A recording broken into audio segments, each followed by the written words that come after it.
Preview. आसंता कालीठू 3 दिन जाए सब स्कूल छुट्टी।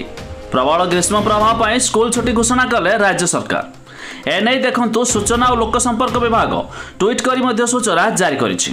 तबे आसंतु संपूर्ण अपडेट जानिबा केउ तारीख पर्यंत या छडा केउ क्लास मध्य छुट्टी रहइबो। ता पूर्वरु वीडियो को लाइक करंतु, सब्सक्राइब करना थिले एबे सब्सक्राइब करी पाखर थिबा घंटी चिन्ह को दबाइ दियंतु। आसंता कालीठू राज्य रे बंद रहइबो समस्त स्कूल।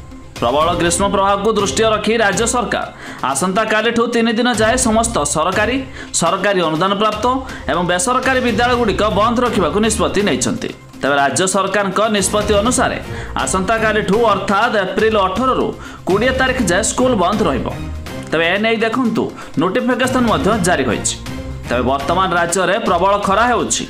सोमवार राज्य में 18टी सहर तापमात्रा 40 डिग्री ताठू अधिक रेकर्ड कराई बेले मंगलवार 29 सहर तापमात्रा 40 डिग्री ताठू अधिक रेकर्ड होइछि। तेबे आज पारद आहुरी बढ़ी पारे कारण आज सकाळु प्रबल ताती अनुभूत होइछि। तेबे ए सब को लक्ष्य रखी खास करी 18 तारीख 19 तारीख रे खरार मध्य प्रकोप बढ़िबो। एहा छडा 18 तारीख 19 तारीख 20 तारीख पई स्कूल छुट्टी घोषणा कले राज्य सरकार।